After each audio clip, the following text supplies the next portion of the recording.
हमारी पढ़ी लिखी प्रत्याशी इकरा हसन जी अपने विचार आप लोगों के बीच में रखेंगी।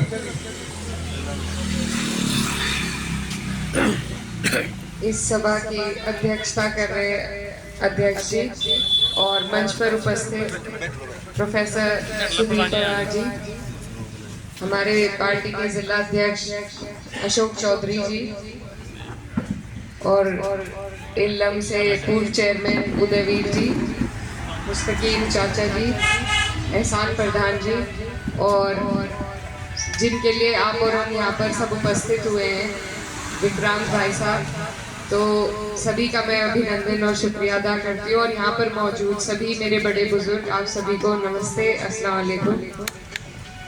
आज हम लोग आप सभी इकट्ठे हुए हैं कि हमारे जो विक्रांत भैया हैं उनको हमने पार्टी ज्वाइन कराई है और उनको इल्लम के नगर अध्यक्ष भी घोषित किया है। तो इसके लिए मैं आप सभी को और उनको बहुत बहुत बधाई, ढेर सारी शुभकामनाएं देना चाहती हूँ। ये जो कार्यक्रम है इसी तरीके से अगर हम अपनी पार्टी को मजबूत करने के लिए कार्यक्रम करते रहेंगे तो पश्चिम में हमारी पार्टी को और बल मिलेगा और ज़्यादा हम लोग आगे बढ़ सकेंगे। और अगले चुनाव की भरपूर तैयारी पूरे 5 साल तक हमें इसी तरीके से जारी रखनी है, क्योंकि चुनाव का भी वक्त है और सभी बड़ों ने आपको सारी बातें बताई। तो मैं भी बस ये कहना चाहती हूँ कि ये चुनाव बहुत अहम चुनाव है, बहुत ज़रूरी चुनाव है। ये देश का चुनाव है और इसका सीधा सीधा असर देश की सरकार पर, देश की नीतियों पर, आपके जीवन पर भी पड़ेगा। तो इस चुनाव में आपको और हमें बहुत समझदारी के साथ वोट देनी है। आप लोगों ने 10 साल तक भाजपा का कार्यकाल भी देखा और हमारे जो सांसद जी हैं, माननीय सांसद जी, उनका भी कार्यकाल देखा। पिछली बार जब वोट पड़े थे तो मुझे लगता है आपने बिना मांगे 90% वोट एक तरफा डालकर देख लिया। तो सबसे पहले, क्योंकि मैं भी अपनी इस क्षेत्र की पहले वोटर हूँ और उसके बाद प्रत्याशी, तो मैं यही कहना चाहती हूँ कि आप लोग बिना मांगे, जिस तरह पहले वोट दिया था, बिना मांगे वोट किसी को ना दे, क्योंकि जब आदमी बिना मांगे वोट देता है तो उसकी दुर्दशा इसी तरह हो जाती है, उसे फिर आकर कोई नहीं पूछता। यही हमारे साथ हुआ, हमारे पूरे क्षेत्र के साथ हुआ कि कहीं भी किसी की सुनवाई नहीं हुई। हमारे लोग धरनों पर भी बैठे, मुकदमे भी उन पर हुए, दिक्कतों में भी रहे, लेकिन जो जनप्रतिनिधि थे वो कभी बीच में नहीं आए। और सबसे बड़ा धर्म एक जनप्रतिनिधि का यही है कि वो अपने लोगों के बीच में रहे, उनके सुख दुख में खड़ा रहे, उनकी परेशानियों में उनकी आवाज बने, उनके लिए लड़ सके। तो मेरी आप सबसे यही गुजारिश है कि इस बार आप लोग अपना वोट बिना मांगे ना दें और ऐसी जगह दें जहां कम से कम आपके वोट की कदर हो।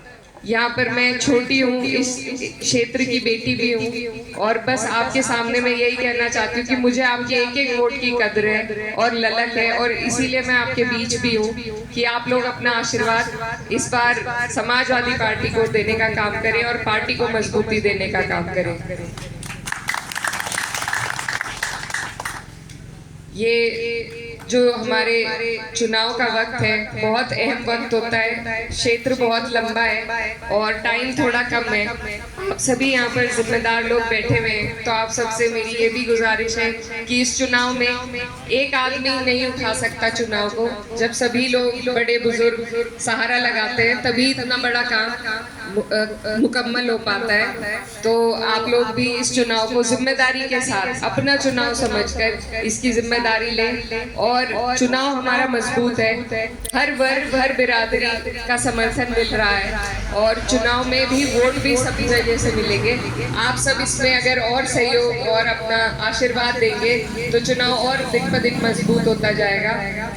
और आखिर में मैं यही कहना चाहती हूँ कि आप लोगों से मेरी यही गुजारिश है कि आप लोग इस चुनाव में वोट परसेंटेज पे सबसे ज्यादा ध्यान दें, क्योंकि जितनी परसेंटेज हम बढ़ाएंगे अपनी, हमारी तरफ का जो वोट है वो जितनी भी परसेंटेज अपनी बढ़ाएगा वहीं से हमारी जीत का रास्ता निकल पाएगा।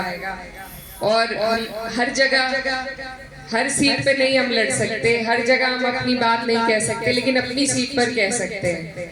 पूरे 5 साल जो आप लोगों ने परेशानी झेली है, यहाँ गन्ने का भुगतान नहीं हुआ, MSP का दाम अब तक तय नहीं हुआ, पिछला पेमेंट अभी भी रुका हुआ है, बेरोजगारी बढ़ती जा रही है, जब भर्ती का नाम आता है तो पेपर लीक हो जाते हैं, और महंगाई तो आप देख ही रहे हैं। ये तमाम मुद्दे पूरे 5 साल आप लोग इन्हें झेलते हैं। और मुझे याद है कि जब हम धरनों पे बैठते थे तो उस दौरान सब बड़े बुजुर्ग ये कहते थे कि जब टाइम आएगा तब बताएंगे, और आज ये टाइम आपके सामने है, आपके हाथ में है ये टाइम।